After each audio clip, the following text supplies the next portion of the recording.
Hello there, welcome to my channel. I'm Lexi and today I'm going to be showing you my thrift haul. Some of these items I got are from my local antique shop called the Carriage House, and some of them are from my local Salvation Army. I'm from California in the high desert, so if you wanted kind of a geographical range. I'm so excited to show you what I got, so let's just get right into it. Alright, let's start with Carriage House because that is the first place that I went like a week ago. And I've been wanting to make this video for about that long. Today I went to the thrift store and I was like, you know what, I got enough stuff to show a pretty decent size haul. So we're gonna start with these two pipes.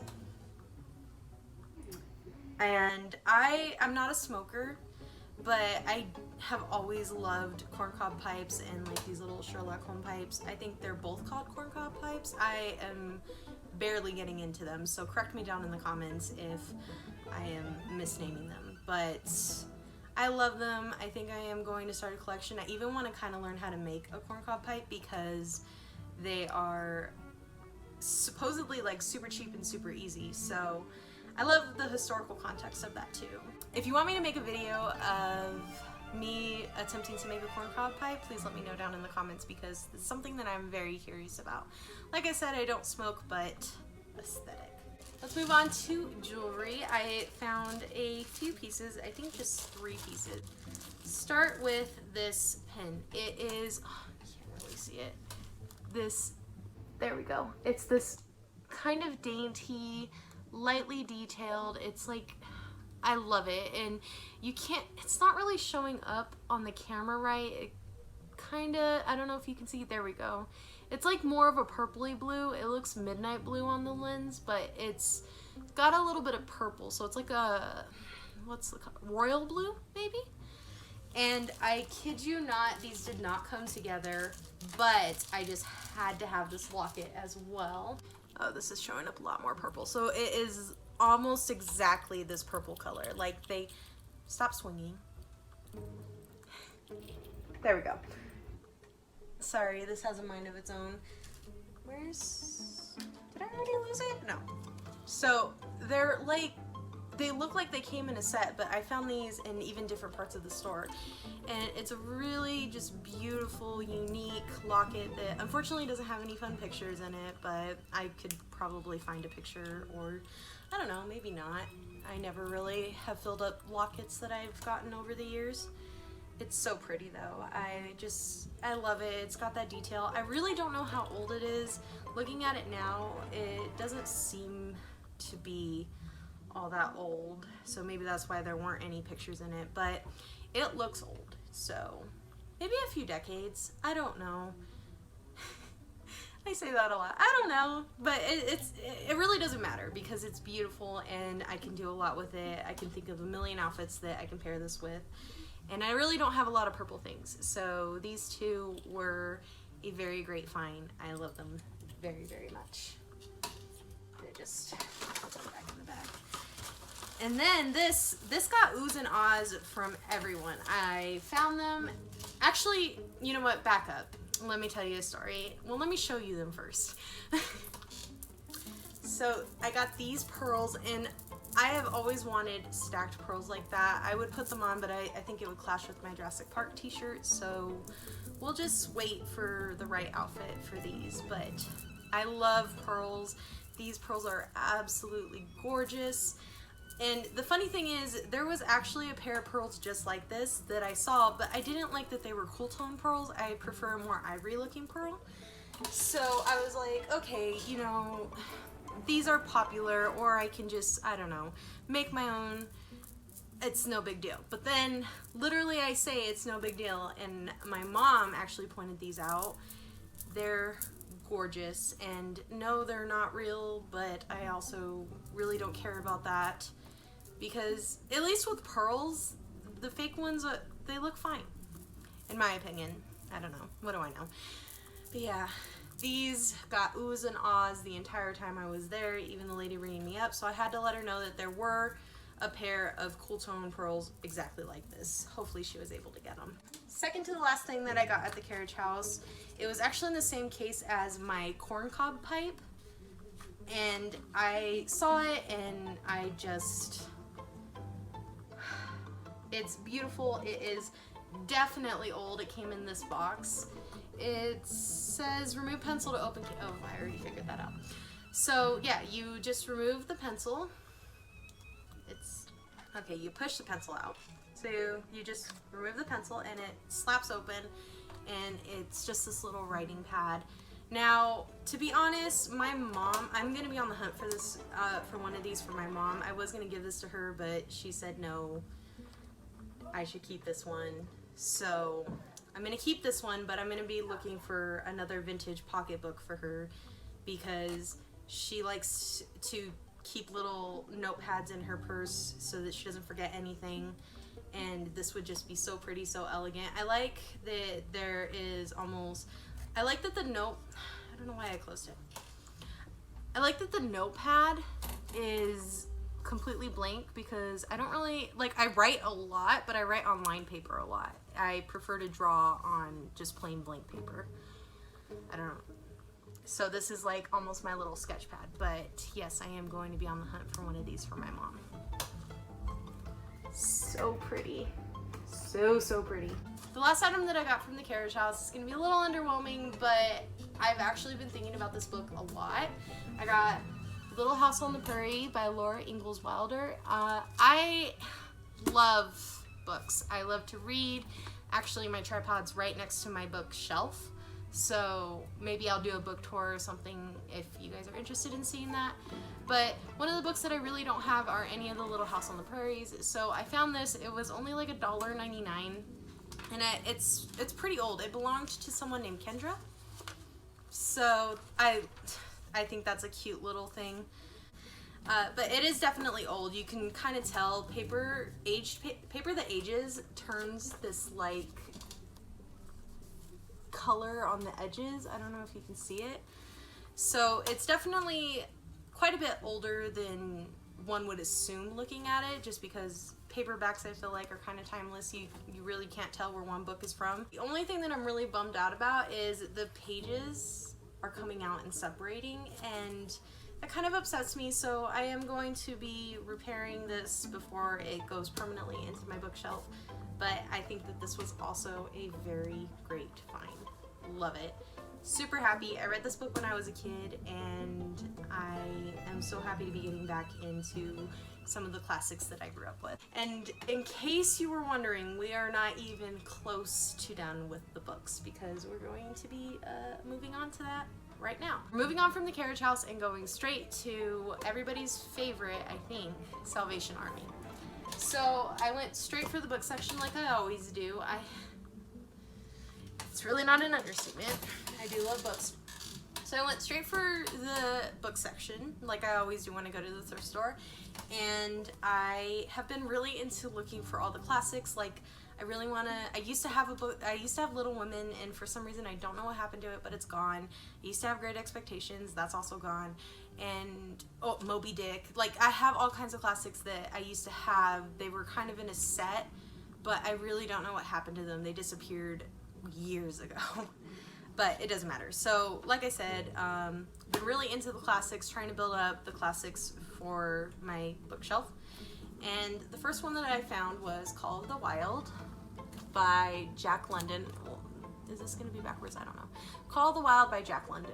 I'm assuming that most people, at least most American students, read this in their class. I can't remember reading it. I'm sure I did, but let me know if you like it. Another one that I got, to be honest, this one feels controversial, but I did like the movie, and it is considered a classic book, so be nice to me in the comment section. I don't know how anybody's gonna respond to this one, but this one is The Indian in the Cupboard. And I did not read the book, but I watched the movie, and it was, I watched the movie when I was like 5, so it cut me a little bit of slack. I can't remember if it was good or not, but I remember that I liked it. So we're just gonna really quickly move on from there. Now this book, I actually went to the book section twice, and I found this book the second time. This is The K by Theodore Taylor.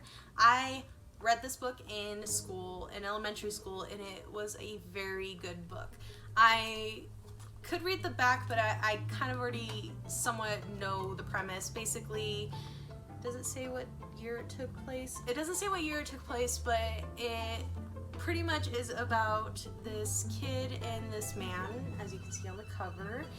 They get stranded on an island, or what is called a K. In the process of getting stranded, the boy loses his sight temporarily, so he has to rely on this man that he doesn't know, but got stranded in the same shipwreck. So they kind of form a bond, they learn to trust each other. It's a very short book, but it is a book that I totally recommend, because I'm not sure, I never hear about this book, so I'm not sure if anybody read this in school or not, but let me know what you think of it. I think it's a good book. I haven't read it in like at least a decade, but it did leave a lasting impact on me when I did read it. So here's a book I've been looking for forever. I didn't take the tags off. I'll probably do that after I'm done. Sorry about that. I'm recording on my phone and I'm too cheap to buy cloud storage. Thank you, Apple. So anyways, what I was talking about, the next book that I found was Face on the Milk Carton by Caroline B. Cooney. So I have Janie Face to Face, but I did read this book in I read this book in junior high, and it's a good book, and it's a series now. I think Janie Face to Face is the last series, or is it still ongoing? I don't know. That tells you how much I know. But I read Face on the Milk Carton. I want to get the other books in the series because I just really like the idea of having a complete book series. So that's kind of all I have to say on this one. This next book made me laugh so hard when I read the back of it, and I am going to read it to you guys. I think it's the only book that I am going to read out loud. Well, the back of it. I'm not going to read the whole book, but it's... So, fun fact, I used to work at Sephora inside JCPenney, which is a retail job, and retail is one of the worst jobs you can ever have. I'm not gonna get into it right now. But anyways, I figured this would give me a good laugh because I did leave my job last year. I just thought it was funny. It's called How I Sold My Soul to the Store, Confessions of a Tortured Sales Associate. How I Sold My Soul to the Store, Confessions of a Tortured Sales Associate, Retail Hell. And the back of it is from Act 1. It says, I think you left these behind, I said, handing them to her. This happens all the time when women try to return bags they've used. Tampons, lipsticks, coins, Tic Tacs, and condoms are the top treasures found. Greasy let out a sigh as if I were the problem. I was just trying my things in it. I really don't see what the problem is here. It's none of your business what I keep in my handbag. It is when my commission is at stake. I'm not your designer handbag rental service. My name is not bag, borrow, or steal.com. It's just so funny. There's more I can read, but like that says that is what working retail is like. You deal with pedantic shit like that all the time, and it is so annoying, but it's the humor in it is not lost on me, and I'm very excited to read this one. It's a little stained, but you know what, I love a good not perfect book personally because it's a book that has history, and I love history. So we're gonna move on from there before I just gush more. I have 3 more books, and then we're done with books for the most part. No, we are done with books. So this book I saw and I thought the cover art was beautiful, but I also thought that the title was good. A good title will always get you very far with me. So this is called The Tea House Fire. It's a book that I'm not too sure what it's about, but that's fine with me. The cover art looks good. My philosophy is if you're gonna take the time to make your cover art beautiful, to have a clever or eye-catching name, you are on the right track to possibly having a good book. It's not the best way to pick out books. It's why I have a few books that I really need to get rid of. But it's how I've always approached books is, oh, this is interesting, or oh, that cover looks good. And, you know, most of the time it turns out to be a pretty good book. So do judge books at least by their cover. So I'm actually going to do these in pairs because they're both from Singer. I have been getting into sewing and historical dress. I've been binge watching Bernadette Banner and Rachel Maxey and Carolina Zabroska and Kathy Hay. There's just like that whole community is just so lovely and inviting, and it's really made me consider making a lot of stuff. I really do like to sew. I've hand sewed my whole life. I'm really terrible at sewing machines, but I did just get this baby right here that I'm going to be refurbishing.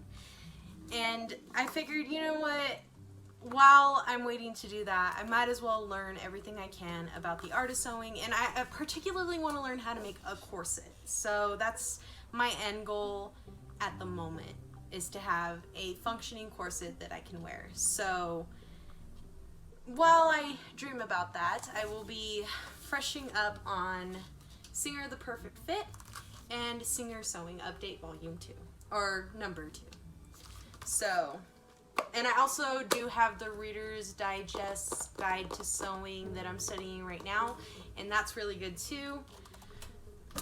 And that's also it for the books. What? Yay! I'm sure some of you are saying, I don't know. So, I saw this. You're gonna see what this is in a minute. I saw this.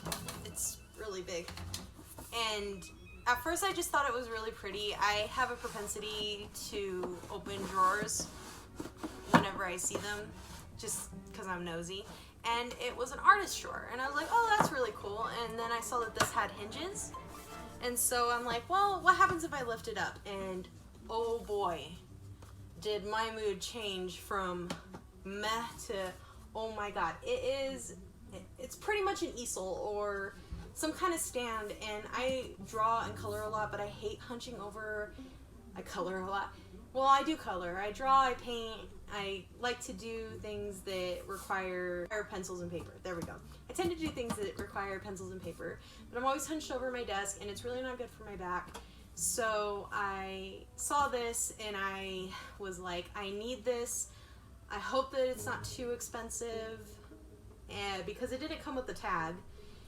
And so I went, got it checked out. It was like about $6. So for all of this and the storage for all of my art supplies, you can't beat it. I really don't know how old it is. It doesn't seem very old, but it's very well made, and I'm so in love. Okay, and finally, this is actually more of a special shout out because I didn't buy this, my mom did. It's a jewelry stand, so the jewelry kind of hooks onto all these little feature, like necklaces, bracelets, little rings can go in this little divot, and it looks very vintage, and it's very much my aesthetic at the moment, and it's very sweet because my mom, she always likes to think about these little things that I'm into, and she just kind of keeps it in the back of her head if she sees something that she knows that I'll like. And I love this, so thank you, Mama. And with that, we are completely done with my haul. If you like this video, maybe give it a like, maybe consider subscribing. I welcome everybody, and until then, I will see you next Sunday. Bye.